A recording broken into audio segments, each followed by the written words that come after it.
Our business is that we need to do better as Christians. We need to be more accommodating as Christians.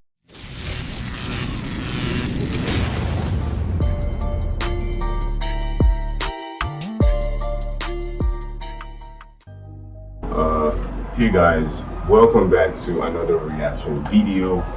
You know what it is, you know what it is, and you know how we rock in this place, man. It's your boy TJ, and we have a new song, a new reaction. Not really about the song this time, but basically me just as a Christian giving my opinion about this new song that's been trending, titled Montero by Lil Nas X. Giving my Christian perspective of this song. So if you like my video, please make sure you subscribe to the channel. Alright, let's go straight into this. So basically in the beginning we see Lil Nas X being under the tree, and then all of a sudden there's a serpent, you know, reminding us of the whole story of Adam and Eve when Eve was tempted by a serpent. So basically, we see Lil Nas X being having conversations with the not conversations but like interactions with the serpent. The serpent tries to seduce Lil Nas X, and I think he eventually gave in, and he was taken to some palace, maybe some heavenly palace, so to say, and I think they now sent him away from heaven, basically. And when they sent him away, basically right here, he comes down in a pole, on a pole rather, like a stripper, like a crazy stripper, and then he goes down to hell or something like that to strip on the devil. While dancing on the devil, he twists he twists the devil's head, and he killed the devil, and he wore the crown, and he became a devil and ruler of whatever place that place was, maybe hell or whatever. So the question should now be, as Christians, should we be bothered about this? Should we be concerned about this? Honestly, I think we should, and I think at the same time, simultaneously, we shouldn't. Okay, so I'll start with why we shouldn't really be bothered about stuff like this, because I feel like, now I'm not really saying this video is demonic, like demonic in the sense that, oh, it is some ritual or Lil Nas X is worshiping the devil. Honestly, he might not. Honestly, he might. That is not my business. You get that? That should not be your business as a Christian. But what we cannot deny is that this video portrays demonic things. It portrays blasphemous things. It portrays diabolic things. Do you get? So in the real sense, it might not really be diabolic. It might just be somebody trying to have fun. It might just be Lil Nas X trying to have fun with himself. But it is portraying it ultimately. And speaking about fun, I heard my bro Ruslan talk about someone that is blind, a person who is blind. You can't expect them to act like they see. If a blind man bumps into you can't be angry because he doesn't see nothing, he can't see anything. So same thing with Lil Nas X. I feel like since he is an atheist, yeah, I'm very sure about what I'm saying, because after the video he posted some blasphemous stuff on his Twitter and talking about God and all that. I'll probably get it to show you people and stuff like that, basically. And so I can't really blame it, because I feel like at the same time we as Christians, we've been there, and some of us are still there. We're still struggling, although we might not necessarily be dancing and stripping, but one way or the other we have been there. These things have been said by my bro Ruslan, and so we can't judge this man. We have no reason to judge him, but we can judge the the act, we can judge the video, we can speak about the video, we can say what we think isn't right. Do you get? So ultimately we need to be careful what we are taking in. Do you get? So this video really shows diabolic things and all that. So the reason why I say we shouldn't be bothered is because the Bible already says stuff like this will happen at the end of times, where people would be nonchalant about God and godly things, and where people would boast in sinning and ungodly ways, basically.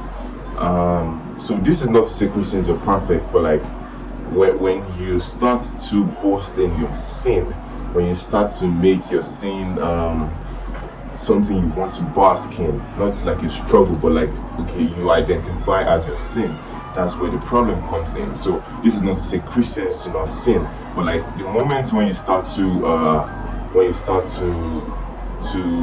identify as your sin, that's where there might be a problem. Where you don't see anything wrong in sinning, that's where there might be a problem. So if you're struggling with sin, that's good. Whatever sin it may be, whatever magnitude it may be, that's fine. That's your business with God, and I hope that you find your place. But ultimately,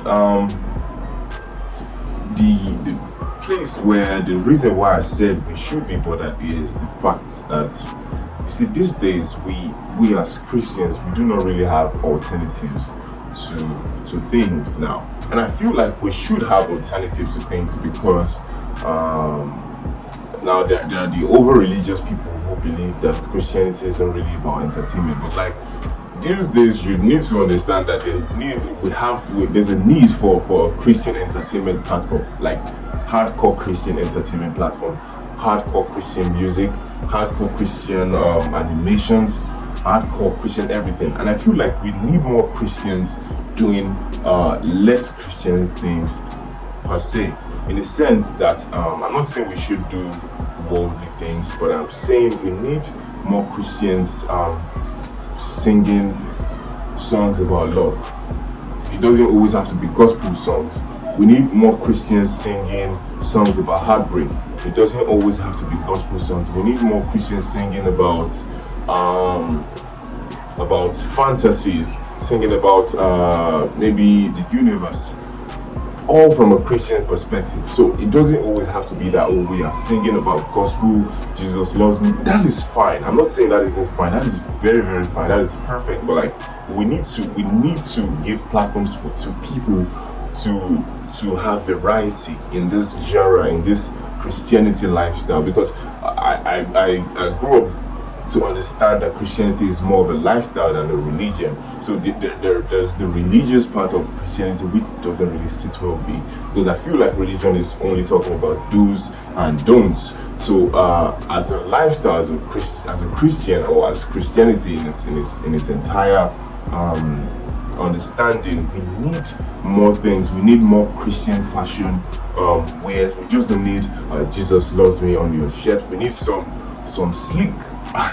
Do you get what I'm saying? I'm not saying people aren't doing this, but these things aren't that popular, and we need them at this time. We need more Christian venues to go to, where it's not just that I'm going to a church.